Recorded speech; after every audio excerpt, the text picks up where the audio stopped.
Well,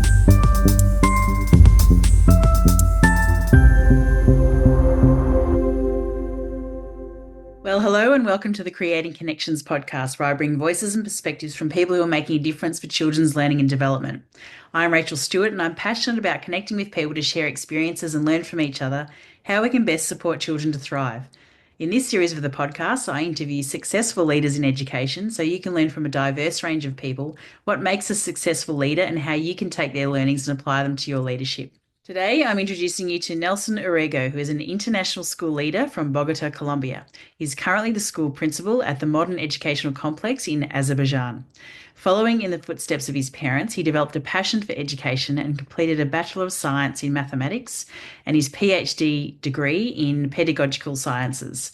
Nelson started his teaching career as a college professor in Colombia, where he authored maths textbooks and research papers on maths education and quantum computation. Continued gaining international school experience in diverse roles as head of department, curriculum coordinator, secondary principal, upper elementary director, high school director, and academic director in international school settings in Colombia, Panama, and Azerbaijan. He is an active member of the International Baccalaureate Organisation, including program coordinator, extended essay examiner, workshop leader, and school visit team member. In this episode, I'll explore Nelson's diverse work and journey through education in further detail, and you'll learn more about his leadership across multiple schools around the globe. So I'd like to welcome Nelson Urrego on the podcast today. Well, I'd like to officially welcome you to the podcast. Thank you for joining Thank you me very much, today, Rachel. Thank you for having me. all the way from Azerbaijan, where you're starting a new role, and how exciting, and a great way to, I guess, begin sort of halfway through the school year there, isn't it? It's not at the start of the school year, or are you just starting? No, no, no. This is actually the middle of the year. Middle of the year. We have completed the first semester. Actually, in January, we are conducting the first semester exams. So it's not the most exciting part of students' life. Everybody's, you can imagine the level of stress and the level of anxiety that everybody's having. So yeah, we are in the middle of the year. I joined the school nearly a year ago. I was appointed in March 2024. So when I started, I had the task to wrap it up the old school year and start planning for the next year, getting to know everybody, getting to know parents, and take over and do the best as I can to think strategically and to look forward for lots of very ambitious projects that we have and that we're embarking on this at this school. Yes.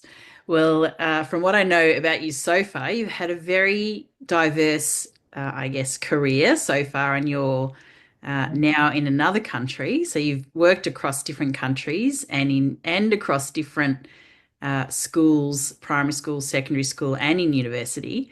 So you've pretty much done it all. And Yeah. it seems like you started with a passion for maths, and perhaps you could share where your journey did begin back in Colombia and how you've managed to work your way through different countries and now be in Azerbaijan and experiencing the international school there. Yeah, sure, Rachel. I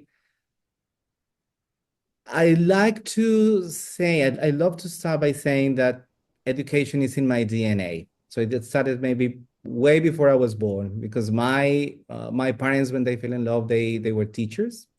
They are teachers. Actually, they retired from their education career maybe 5 to 10 years ago. So from very early years, I helped my dad to marking his test.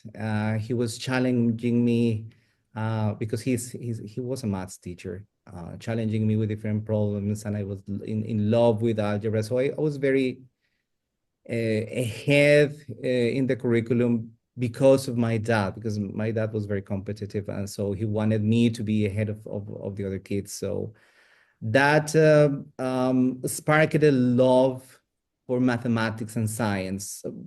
more particularly for science. I wanted to become a scientist. I wanted to become an astronaut. I wanted to be very much involved in science. So that was my dream. And then I also wanted to become an engineer and do lots of interesting things in applied science. That was my dream. Then by watching how rewarding my dad was when him becoming a teacher and then the director of his school, he was more involved in public education than in private education. I followed his steps and I studied the same career as he did in the same university he graduated from. That was the Pontificia Universidad Javeriana in Bogotá, Colombia, which is a Catholic university. So I studied there to become a maths teacher. They embarked in a change in their career that was more focused on science than in education. So it was more than 70% of our curriculum was focused on pure mathematics and 30%. That was an experiment for Colombian future teachers to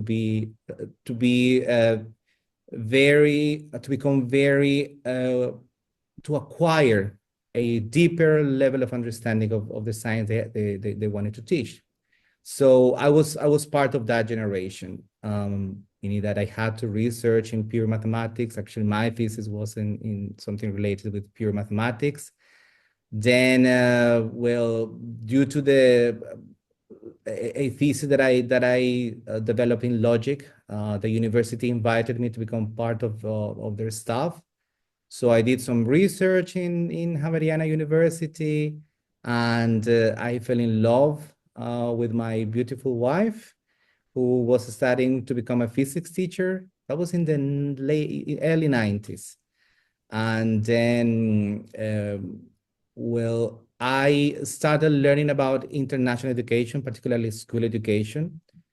And I wanted to do my doctorate degree. I wanted to develop my doctorate degree in not necessarily in pure mathematics, but more in the education of mathematics. So I found that one of the challenges that international schools had when teaching mathematics in a language that was not the mother tongue, that yield to interesting challenges from the point of view of linguistics and the point of view of didactics of mathematics in particular. So I decided to investigate that part. And I traveled all the way to Cuba to do my PhD in education with this particular topic in mind. So by developing my PhD in this interesting topic, I became more and more involved with secondary education. Then I quit Javeriana University to become the head of the maths department in an international school in Bogotá, Colombia. Then I learned from colleagues that there were tons of opportunities out there for international educators. I received an invitation from a colleague, Mr. Gary Gripping, to be the IB coordinator at an international school here in Azerbaijan. That was in 2016. So the reason why he felt that was the right person for that job was because he used to work in a school in Caracas, Venezuela, and he learned about the Latin Americans, how working we are. And he said, okay, let's take a chance with this guy with no experience in international framework, well, not a large experience in international framework, and he bet on me. I learned a lot. I started my training as an IB educator. So I became workshop leader for the International Baccalaureate Organization, school visiting member, examiner for the extended essay, which is a core aspect of the education for the IB diploma program. I stood here for 2 years. Then I got back to Colombia. I took over as the high school principal at an international school in Bogota for over 2 years. Then after that, I was invited to become the head of secondary in a school in Panama, in an international school in Panama. So I helped them to throughout the evaluation process for the IB program. I was very involved. I've been always very involved in the IB. And then back to Colombia for 1 year-ish as academic director, also in an international school. Then back to Panama. Sorry, then back to Panama. This opportunity was a Jewish school that wanted to become part of the IB world. So I helped them with all the process, and I was also the head of high school in that school. I last for 1 year, then back to Colombia, to a beautiful, gorgeous city, Barranquilla, Colombia. It's the third or fourth city in Colombia with beautiful beaches, lovely, lovely weather. So it was a dream come true for me. Is that up the northern part of Colombia? It is, it Yeah. is, it is actually. Well, there's three main cities, Barranquilla, Cartagena, and Santa Marta. So I was in Barranquilla is in the middle. It's one of it's one of the cities in Colombia with the most impressive growth recently. So I was very happy. I was very happy there. There was the Marymount School, very famous and very actually, if you're aware of some of the Colombian celebrities, and you know Sofia Vergara. But Sofia Vergara, the actress, she graduated from that school. So I became part of the leadership family for that school, and it was very interesting. I was the head of primary school.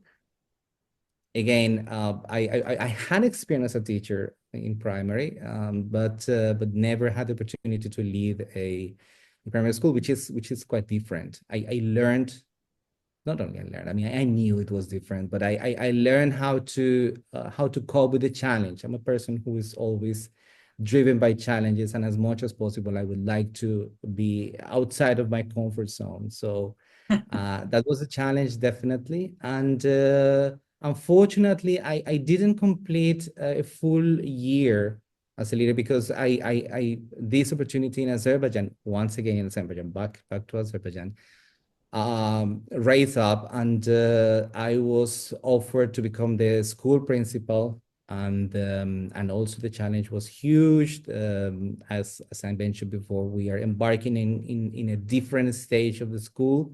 This is the oldest private school in Azerbaijan, and they are embarking in the process to make the school more international. So I'm leading all the international accreditation with CIS.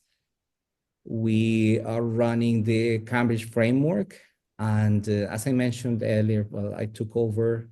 That is the short version of the story. Of course, we had maybe 3 hours. I will let you know more detail, but that kind of sums it up. No, it's a very good summary, and I'm very curious to learn more about what it was like to be starting your career in Colombia and in Panama, because my own knowledge of things that were happening in both of those countries at that time was that there was a lot of upheaval in both countries, and I'm wondering how that actually, well, if you can shed some light on what that was like at the time. I only have minimal knowledge of different things that were happening in those countries, but I wonder how that sort of impacted the culture of the countries, and I guess in your career as an educator, how those sorts of things, I guess, impacted families that were sending their children to school during those times. Yes. Listen, in my career as a school educator, and particularly as a leader, one of the things that I learned, some I have to say the hard way, is that you need to understand, and you kind of need to identify yourself with the culture, with the school culture of the institution, of the institution you're working for or you're leading for. So it helps that uh, I started my career as a school leader, as a principal in Colombia, because I had it in Bogotá. So it is my culture. We share the same values. We kind of know the same people. Students have the same interests as my daughters. So it was uh, it was easy in that sense. When you change, even when you change to a city like Barranquilla, you notice that the culture is completely different, even in the same country. I'm not sure that it happens in Australia, but the people who don't live in the northern areas of Colombia, they, I mean, what I mean is the closer you are from the northern coast, the more joyful you are, the more extrovert you are, the more vivid the culture is. And for a leader coming from Bogota, kind of shy, kind of introvert, mathematician, so it was kind of shocking. Fortunately, this culture also gave me the opportunity to be embraced of on how you are, and to find my strengths, and to find how is that I could contribute with my attributes to the school purpose and direction. So that is something that also helps. As a leader, you also need to be able to adapt yourself. You also need to see where your potential can be driven to, and can be best support the school mission and vision, the school's objectives. That is why when embarking in these sort of processes, which you probably know, the selection procedure for you to become a leader is long, and it normally takes different stages. On both sides, you need to be sure that this is the right school culture in which you would like to be embarked on for the next couple of years, that you actually have something to contribute, something to teach, and something to learn from the school culture, and that you have the potential to help the school you're leading to grow. And your interviewers and yourself will definitely notice if that is the case, or not. When interviewing an international teacher, and an international leader, and I have the chance to do the same when I interview international teachers, I need to notice that. I will, of course, that the competence is there when you read the CV. The competence is there. The professionalism is there. But the way in which the teacher or the educator will have the resilience to adapt themselves to the cultural shock and the cultural clash when they embark in a different environment, that is what actually matters. That one of the things that actually matters. You always want to hire someone for the long term. You want this person to truly contribute to your to your vision. So it's no different when you're embarking as a leader in a school.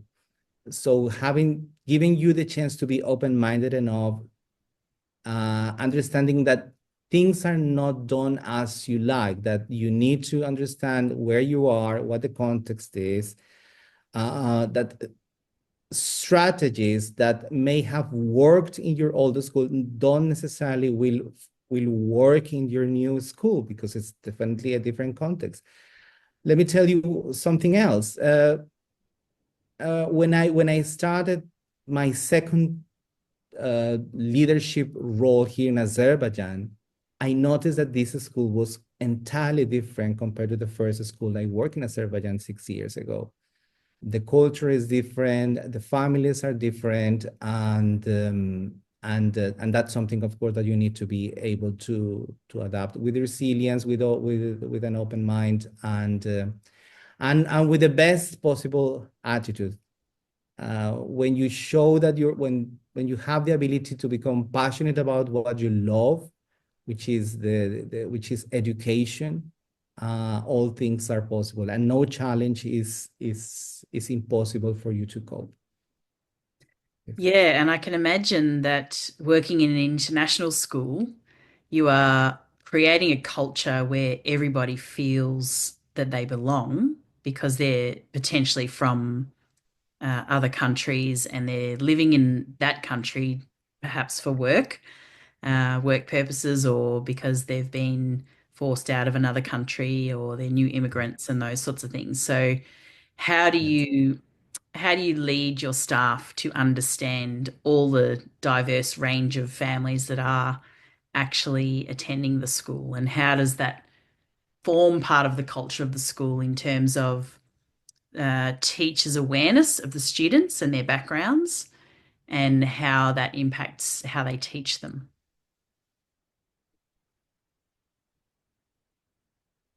That's a good question, Rachel. Well, it starts from the very interview. You noticed what the background of your future educator is, what the experience that they may have in different international settings, if those international settings happen to have been in the region. So you kind of know the level of exposure that they have had in the in similar school settings as the one they will embark on. Now it comes to once you have that information, you need to acquire a lot of information, and once that happens, and a teacher is on campus, one of the things that I love to do is to receiving them in the airport. So it's me, it's the head of human resources. It doesn't matter what time it is. Sometimes it's 1 a.m., 3 a.m. It is always a positive thing that one of your leaders, especially the school principal, not necessarily your line manager, is there for you. It says a lot. And I learned this, it was not something that I invented. I learned this from my mentors. When I saw a member of the school board receiving me at the airport, it really that really makes me feel welcome. So that is something that I definitely do. Then, hey, you don't worry about this. This is the first week. This is your first weekend. Just you settle down whenever you have the time. We always have the tradition to receiving a new member of staff with a dinner with all the expats and some local teachers, so to let them know the beauties of the local cuisine. In this case, the Azerbaijani. When I was in Panama, then the Panamanian cuisine, and well, you start test the waters. If this is an extrovert person, we start chatting and letting them know, oh, your latest experience was in China. How does China compare to other countries where you are? Oh, and we want similar. Oh, I also worked in Costa Rica. How about this? Oh, do you remember this and that? So we create the nicest possible environment so that the teacher feels that they are being welcome, that they are part of a team, they're valuable members of the team from the very beginning. That is one thing. And of course, that during the orientation session, we let them know, okay, in our school, we have 90% of our families are local families. We have another 10 to 11% of families coming from this background. From Uzbekistan, we have families from Kyrgyzstan, we have families from the Russian Federation, we have families from the UK, we're going to have Latin American families, we have families from Turkey, and the language of instruction is English, so, meaning that you can easily communicate with them in English. With families, it so happens that probably 60 to 70% of our families are also English speakers. But if anything happens, we are always having a translator available in case that they need to address a parent. our students happen to be very, very nice, very welcoming with new stuff, very curious. So sometimes the first week, nobody teaches any content because they say, "Where are you coming from? Oh, that is so cool. So Latin America, Colombia. Oh, Pablo Escobar. Yes, tell us, you know Pablo Escobar? How is no, I wasn't tell going to us. mention his name, but No. We got even what 30 years after this sad part of Colombian history, we got that a lot. We got that a lot, but not so much as maybe 11 and maybe 15 years ago. Not that much. Now is more football players. It's more Shakira. Is more Sofia Vergara. Is more football players. But the worst time is Pablo Escobar all the time. So they ask about that, or they ask about they if they don't know any particular celebrity from the country that our teacher is coming from.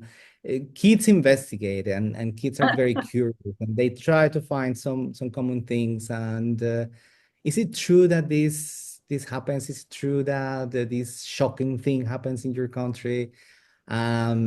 So yeah, the first week is teachers to get to know with the students. I'm exaggerating, it's not as much as a week, but maybe the first I would try to make a huge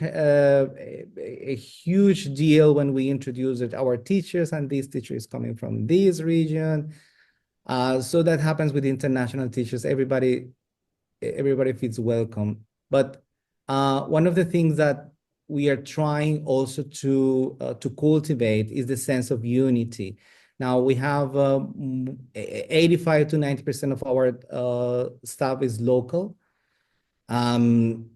So before, and I mean that is maybe 5 years ago, we have very strict and rigid streams in our school. So we had the local stream in which our students embarked on the local curriculum to be prepared for the state exams in order for them to eventually have access to college education in Azerbaijan. And we had the international stream with our students embarking the Cambridge framework. And they had the ambition, they have the ambition to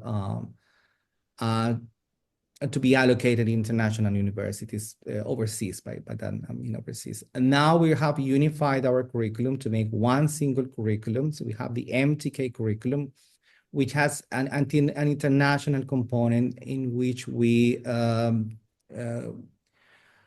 cultivate the values of the education for the 21st century.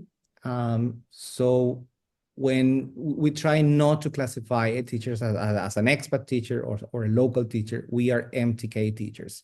We are MTK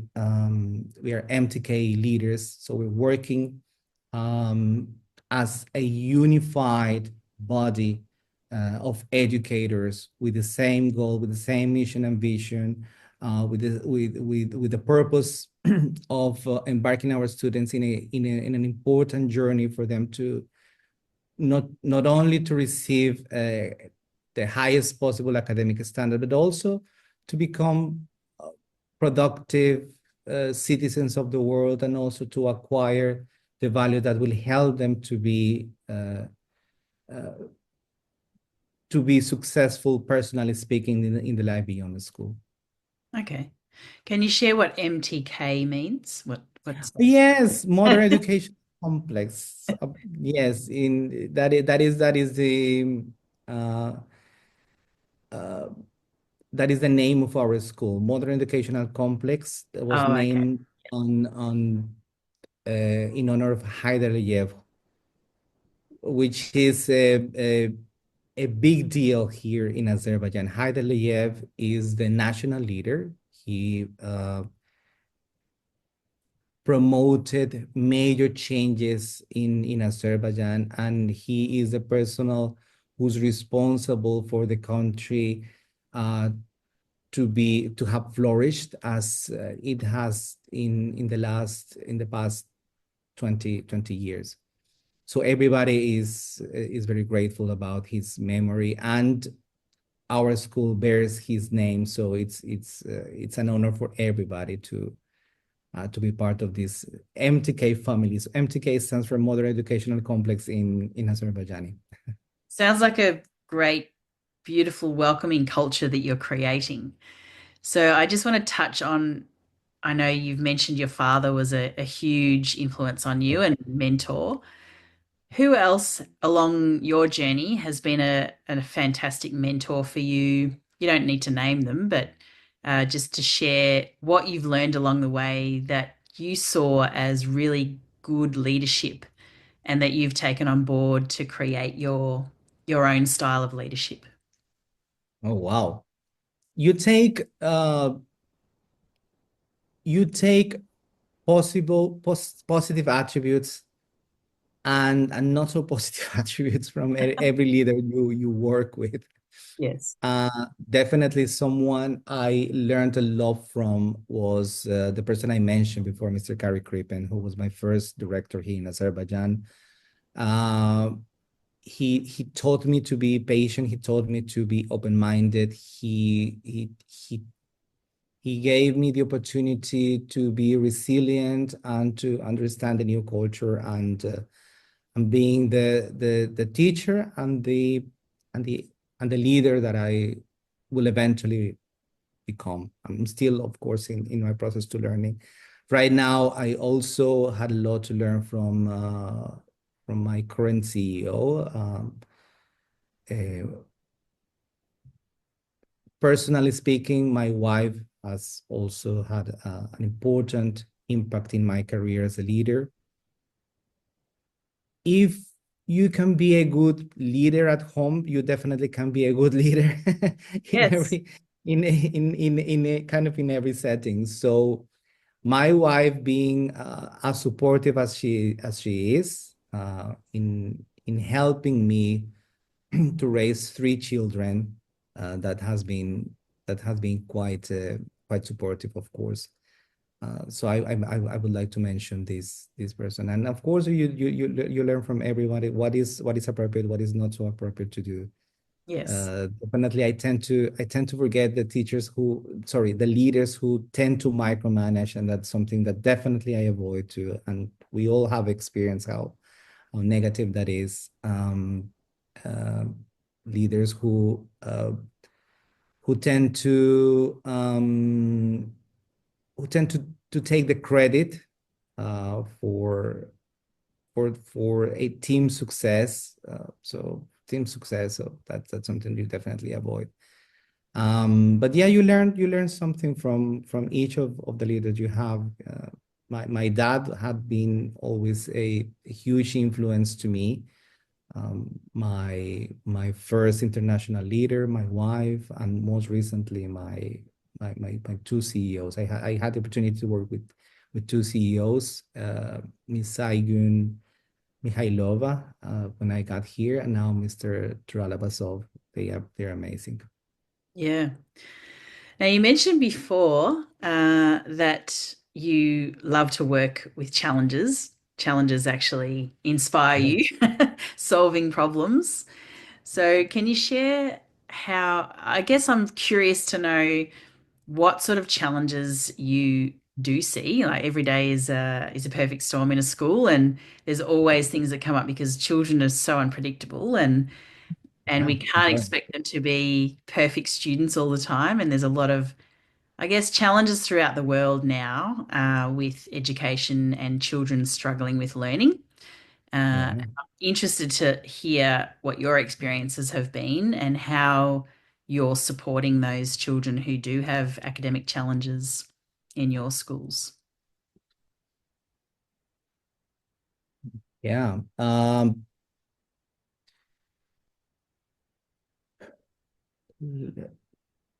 was trying to think about the recent challenge that is not that boring because uh, in the day-to-day operation you kind of deal with Yes. different opportunities for our students to improve with the students that are underperforming. But maybe a challenge is more in the in finding the right strategy to cope with the problem, with a student that is underperforming, and understanding what is behind it. That is not necessarily that the student is being lazy, but I have learned this: when a student is underperforming and you have discarded that there is no major concerns with regards to a learning disability, most of the time, one of the three elements that we believe need to be in alignment for a student to be successful, that is the cooperation between the home, the parents, or the guardians, student, and the school.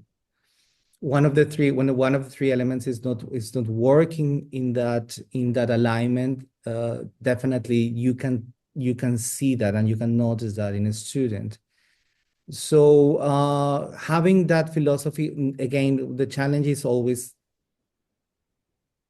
not. It's sometimes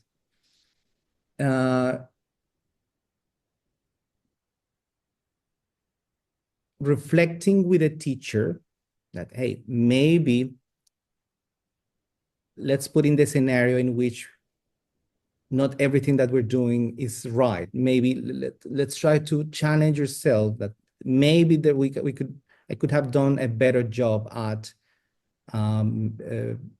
providing a better learning environment for this kid, or for this student, for this group of students. So let's give, I always invite either the homeroom teacher, either the teacher, to, okay, let's be open-minded. And sometimes they become very defensive because they feel, okay, my line manager is there, and I don't want to admit that something is wrong because it will look bad in my appraisal process. It has nothing to do with our appraisal process. Now we're trying to find the strategy that meets our students' best interest. So let's try to figure out, okay, let's try to reflect on the opportunity. Maybe there's something that we could have done better. And I do the same reflection with the parent. Okay, and it sometimes is even more difficult. Parents are sometimes proud. They say, hey, this is not my first kid. This is I've been raising kids since way before you were born, or something like that. Sometimes parents are even absent, and these kids have been raised by grandparents who are sometimes spoiling them. So okay, so we need to come up with that reflection. Some of the three things are not working. Okay, sometimes parents are being supportive, parents are providing the right study opportunities for them to develop study habits at home. We do the same at the school. So sometimes it's student attitude. So okay, it comes to you. Okay, Nelson. So what's let's think about what is your attitude, because hey, you've been showing a positive attitude in these and these lessons, and we feel that you're a different person when I had the opportunity to observe you in the lesson, that your attitude and your behavior is a little bit different when in maths lessons or in language lessons compared to the way you enjoy and you're engaged in humanities lessons. So maybe let's figure out what's going on, and let's come up with a strategy in which we all have something to do. So coming up with an action plan in which it's not just the student's fault and it's not the student who needs something to do. Okay, let's figure out what could have been done different in these three areas. And 99.9% of the times when the three work collaboratively, the student is successful. And the challenge is also giving us the chance for any action plan to take us the time that is necessary to develop the goals that we're marked on. So that is most of the challenges that we have with dealing with the student. Now as a leader, you deal with other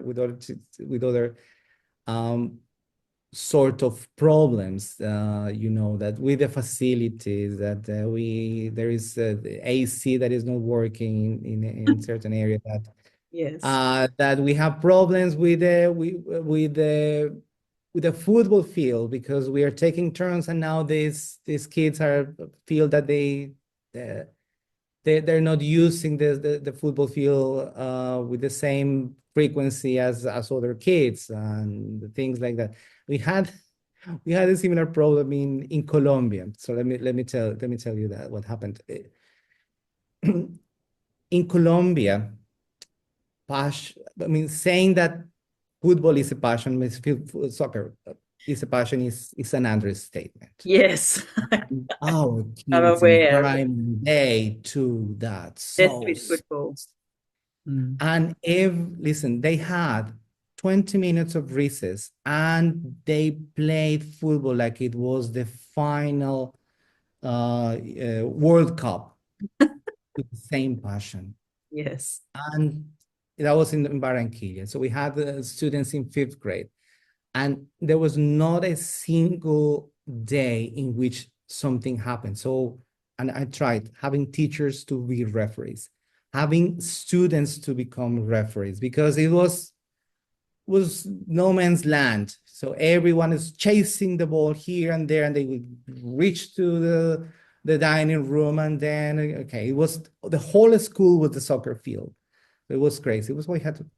So to make a story short, they tend to be very aggressive and to respond very aggressively with themselves. So we had students being injured. I had parents being very concerned about this. So it so happens that one of our parents was a famous football player that is Carlos Baca. Carlos Baca played in Spain, and he was very, very famous at Colombia. And he's now he plays in the junior. That is a team that is the team in Barranquilla. So he's one of the parents. So I invited him, Carlitos, come to the school. Let this kid know what is to be a fair play. What is fair play? Okay, and have our kids committed. All right. So the minute he entered the room, it was crazy. Carlos Vacas here. So it took me 15 minutes for our students to be calmed down and to focus on why is that he was there. So he gave them the lecture. Hey, football is not just kicking. Football is not just me behaving. This happened, and he brought videos and what made him to be the best, one of the best football players in the Spanish league. So and it helped our students when they see that they are driven by the right example. Mm. You can notice a change in their attitude. So that's something very positive that happened to me in Barranquilla. So just to mention a few challenges that you can notice, and Uh, you become sometimes you have to go and play with them. I love football is not my thing, but volleyball is definitely. So I try to relate with the students. I try to relate with the families by playing volleyball with them, by joining them for dinner, by catching some common interests, like equestrianism, for example. yeah, So that is you cultivate good relationships. The school life is cultivating good relationships. You have good relationships. Everything works. If your leadership style is barking orders, hey, you're going nowhere. You cultivate good relationships, and um, everything will work kind of smoothly 80% of the times. absolutely. And I love that you include the families in those action plans and also drawing on the parents who have something to offer the students. Because I think that families are an untapped resource for schools where you can actually bring parents in who are experts in different areas or famous footballers to help change or shift attitudes of students because yeah, a lot of learning is about attitude, isn't it? Attitude, motivation. You might Yeah. have the skills, but if you don't have the right attitude to apply yourself, then you're going to be lazy or give up or start to play up in class. And I think that that's a fantastic example of, yeah, just tapping into that amazing resource of families and how they do have a very important role to support their children's learning at home.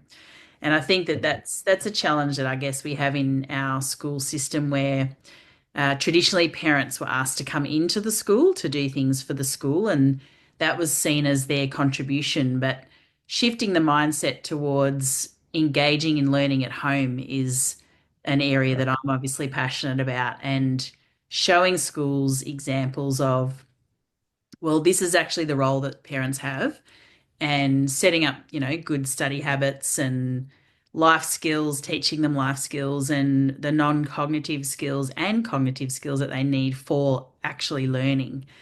And they can't necessarily do those or play or take on those roles if they don't know what those roles are. So how do you share that information with families when they first start at the school, or when you've just arrived at the school? How do you actually create that culture where it is a team effort? So it's that team of three, I guess, the student, the educator, the families, and the parents particularly. In the long term, the goal is always for every single member of the community, and that includes parents, to develop a sense of ownership for the school. That is the goal, and then the how to do that. That is the challenge. That is the long-term challenge.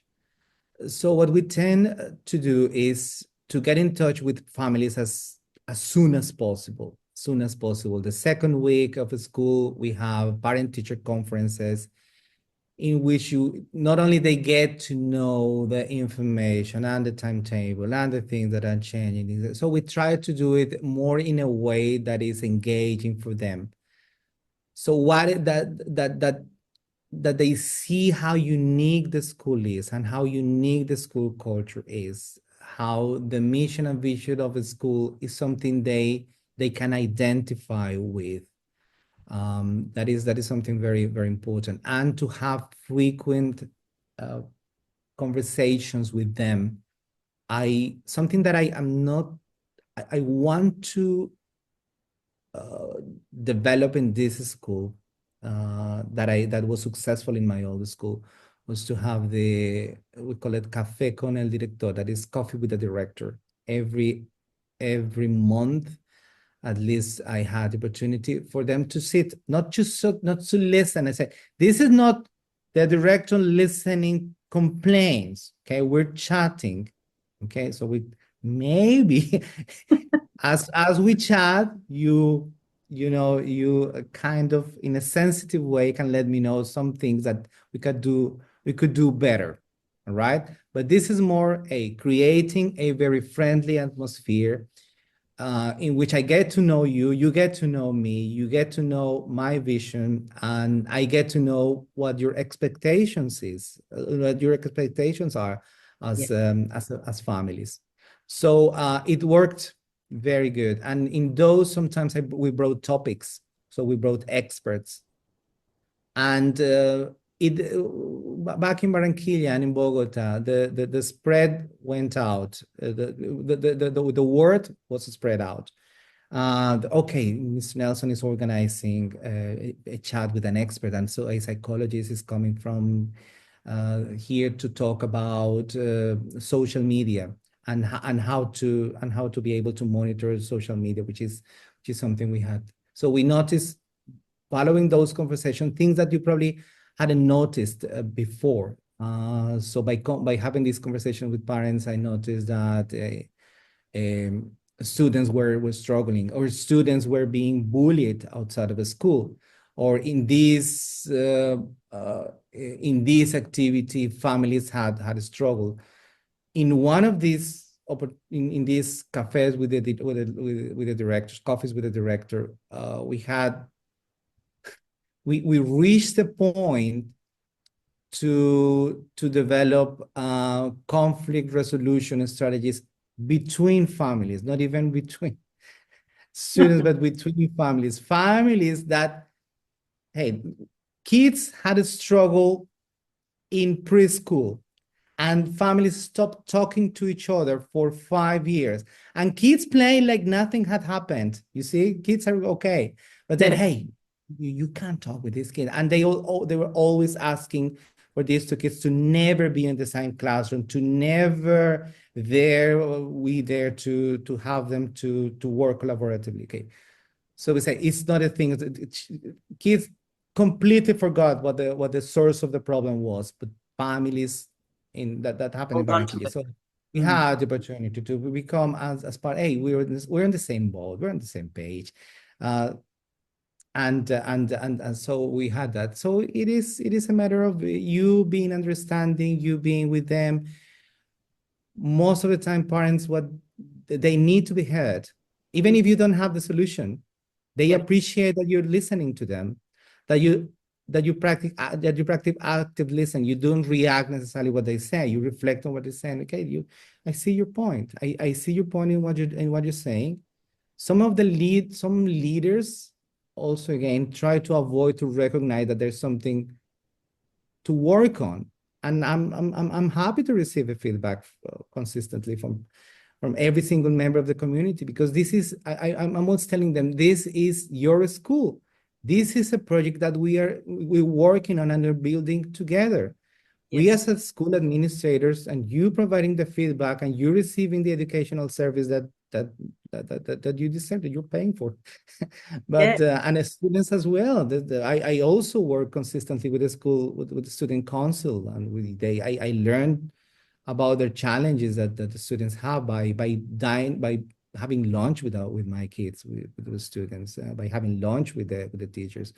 So yeah, it's a matter of creating the opportunities, creating the spaces when we have, and parents, when they feel appreciated and they feel that they're being heard, they're very supportive.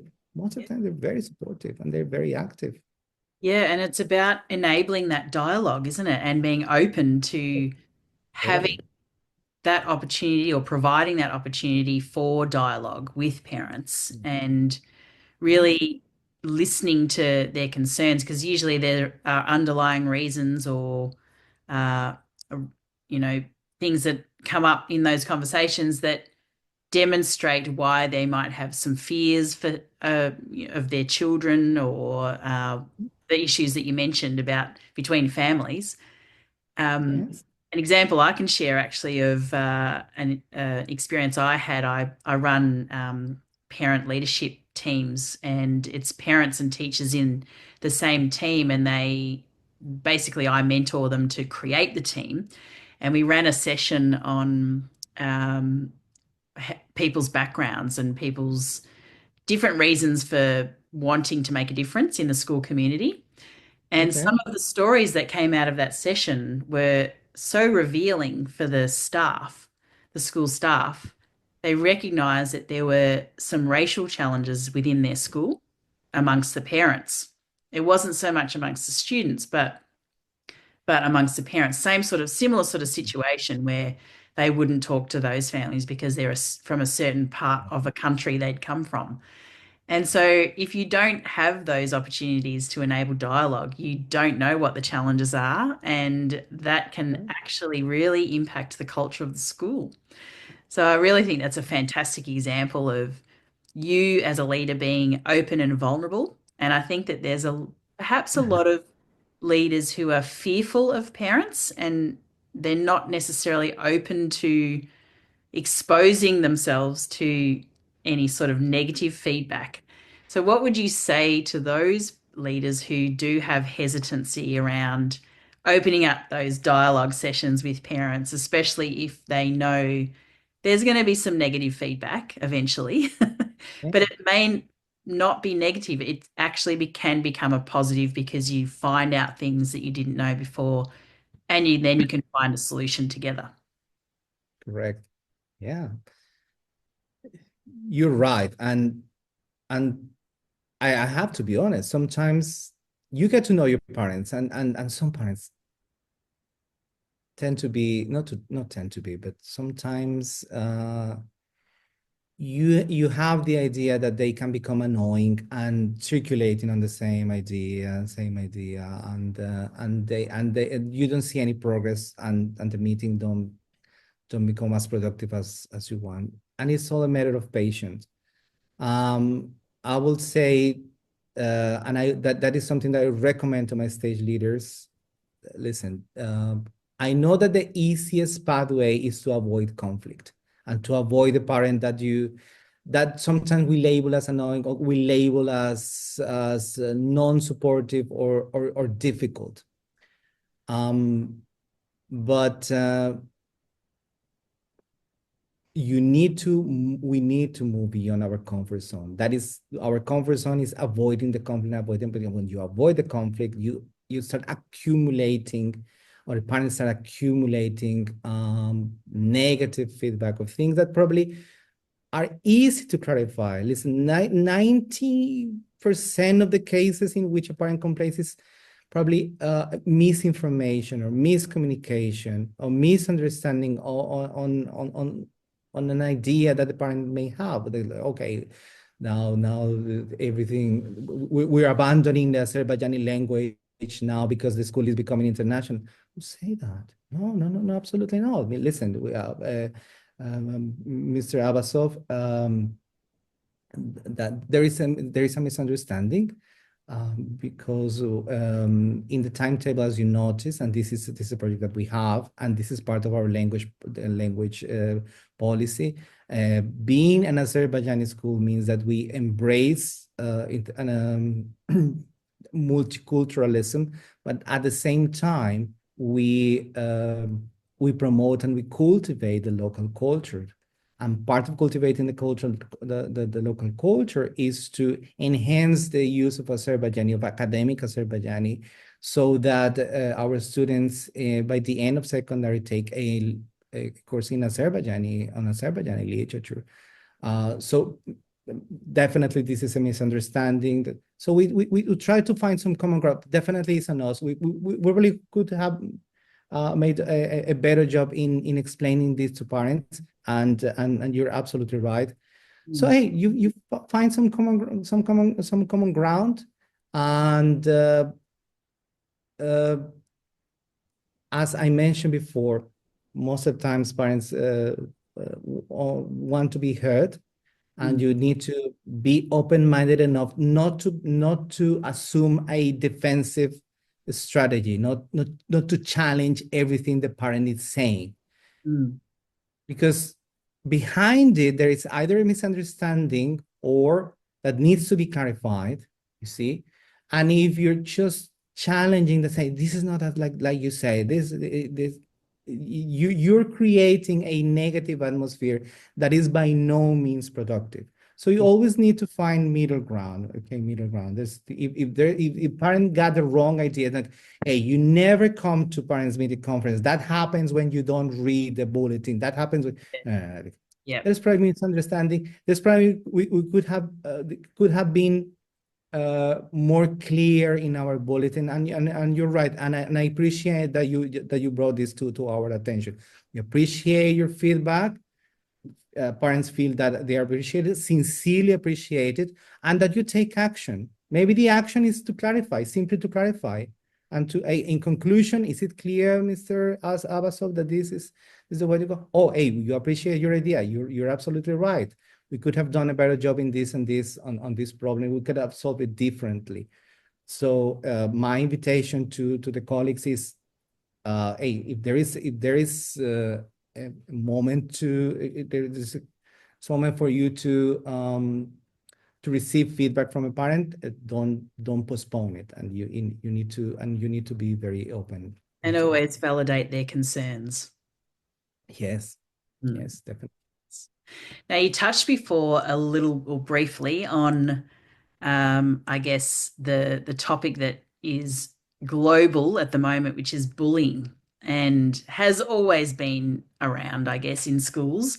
Even when I was at school, there was a lot of bullying, and there was no social media back then. There was no phones, but it seems to have become a huge issue in many of our schools in Australia. And I wonder how in your experience, how this has been managed as a leader. How do you actually create a culture where there is, like, bullying is seen as it's definitely not part of the culture, and the way that you manage it if it does start to creep in with students, which is inevitable in some ways because of the nature of humans and the way that we behave, and we're all learning, and especially children are learning how to regulate their emotions and how to uh, manage the egos that arise. So how do you actually manage those challenges in your school? Um, I know it's a well, difficult conversation. there is, yes, there is, and nobody has the solution or the formula No. to eliminate bullying. But we have approached the issue by, first of all, by handling a common language, and not every aggression is necessarily bullying. That is and because parents and sometimes teachers and sometimes students, oh, but Nelson is bullying me. What did he do? He just gave me a bad look. He's bullying me. All right, so we need we establish an anti-bullying policy with definitions. Every member of the community understands when we refer to bullying, that has to be an aggression that has occurred systematically. When there is regularly this happening, that of course is not okay. Any um, any sort of aggression, physical or emotional aggression, that is absolutely unacceptable. Mm. So our well-being project also has to do with our teachers and our parents and our students receiving orientation. But beyond that, when you cultivate school values in which respect is one of the most important attributes you want to cultivate in your students and um, in your graduate profile, you have a reason to start campaigns for respect. When is that you will show respect? And give me examples when respect is not showed. Uh, how is that? How is that you can build up a positive school culture in which bullying is something unacceptable, not just because the principal says that it's unacceptable, but because it's part of who we are. So being a respectful student is part of the MTK DNA. That's why students, they take very seriously when something disrespectful. When a teacher uses a tone that they believe is disrespectful, when a teacher receives an attitude from a student, we immediately say, hey, are you sure you're displaying the school values when you talk to me like that? Yeah. So the minute we believe that we noted that something triggered a disrespectful attitude in a student or any member of the community, even a parent, we say, hey, okay, this is we're not acting as who we are. So it's something that is deviating. We understand so that it becomes conflict resolution, and aggression is definitely not the appropriate way, of course, uh, to resolve the conflict. So we also approached this problem by modifying somehow our disciplinary code. So in a disciplinary code, before we had like a list of um, um, oh my, the word escaped to me. Uh, oh gosh. A disciplinary code. Yes, disciplinary code. Well, when you have a situation that is against the disciplinary code, and we have a consequence for that, um, that is well, that shows a way to prevent things from happening. But there is definitely not showing and not teaching a student anything beyond that if I do this, this is my punishment. So we wanted to stay away from the what is the punishment if I do this, but what is the consequence? Okay, so the consequence definitely has to be a disciplinary consequence. There has to be a restorative consequence, and there has to be an educational consequence. So a reflection of what happened when you behave like that and when you gave this attitude. And if I disrespected my colleague, if I disrespected my classmate, if I don't, I have to, apologize with them, or either by a letter or by teaching by presenting the rest of the class what will be the right way to resolve that conflict, and definitely having some disciplinary consequences. So we're dividing this in three. So it's a system. It's not just one strategy.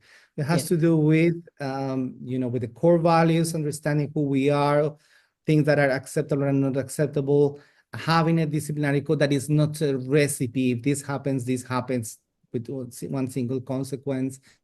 And working in the long term. The best way to do that is by having respect as a core value in your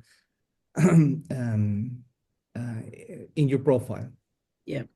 And it's an opportunity for a teachable moment, really. Much like parenting, when your child does misbehave and you teach them, get them to self-reflect and then teach them why that's not respectful. So I think the theme I've recognized through our conversation today is all about culture and creating that culture that you want to, or that you are, I guess, developing together as a community, as a school community, and watching the students thrive through that culture. So is there anything, before we finish up today, is there anything else that you would like to share with potential new leaders and people who are aspirational leaders in how you go about your leadership strategy, what sort of strategies you use, and how, or any sort of motivational things that you can share to inspire new leaders or future leaders to take that next step to become a leader of a school?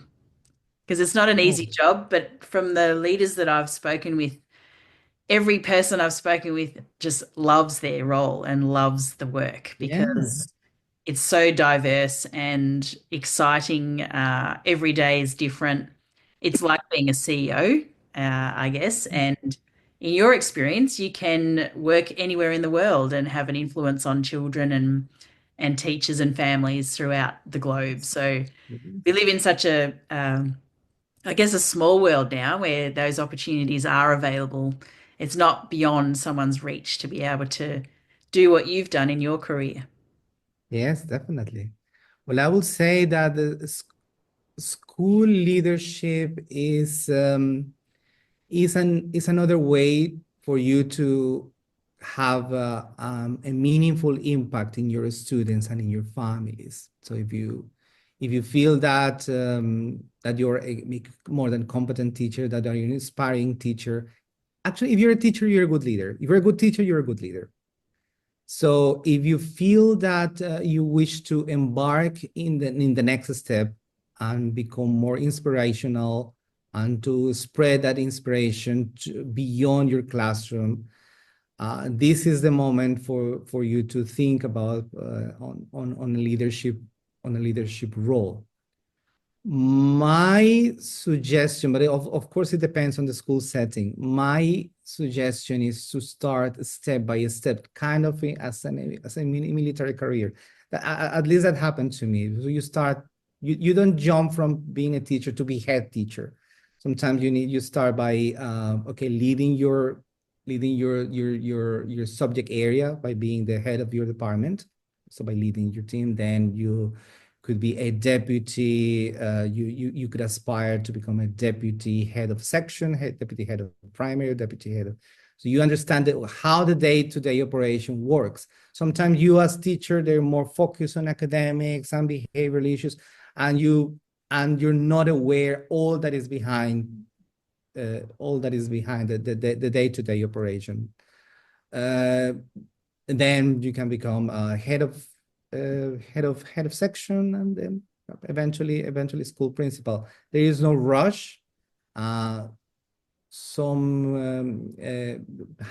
a background and understanding and having good relationships is also a key aspect and a key strategy for you to become an exceptional and inspiring leader. Yes, and how much is your own personal development so critical for the role as well? Because obviously you emphasize developing relationships, and you need to be able to know who you are as a person, really, to be able to relate to so many other people. Yes. Yeah, definitely. And be up to date, with read a lot about the latest developments in curriculum, in pedagogy, in leadership as well, in latest trends in education, like the impact of AI in education, so that you're not there because you're an expert. You're there because you have the compass to direct the boat in the best with the best possible winds. Yes, that's a great way to end. And I think that the human aspect, I know AI is starting to infiltrate into education, but the human aspect of Right. education is just so important, as you've demonstrated in our conversation today. So I want to thank you for your time and your Thanks knowledge for that you've having me, shared. Rachel. It's been so interesting listening to your story, and I can't wait to share it with our audience and inspire some future new leaders and even teachers who are, needing some inspiration for the work that they're doing as well. Hopefully, they gain some insight into what it's like to be a teacher who becomes a leader and is impacting so many people around the globe. So, thank you so much. Thank you so much for having me, Rachel. Well, what another inspiring interview in our Leadership in Education series of our Creating Connections podcast. If you enjoyed this interview and would like to learn more from other leaders in education, please click on the subscribe button to receive further podcasts on your feed. If you'd like to be a guest on our podcast, click on the link below to book a meeting with me to learn more about you and your leadership in education. Or if you're listening to this podcast, send an email to rachel@practicallylearning.com.au to express your interest in being on the podcast. If you are a school leader or teacher with aspirations for leadership, but you're challenged with self-doubt, overwhelm, and whether you have what it takes to take that next step, our Connect with Your Mind Mastery Coaching Program can support you to work on your own self-mastery to become the leader you aspire to be. For further information about our coaching and professional learning programs, please visit our website at practicallylearning.com.au or click on one of the links below and visit our podcast for our future series of interviews to support you as the adults who are guiding children on their learning journey. I do hope you enjoy the rest of our episodes on our Creating Connections podcast, and I hope to meet you soon.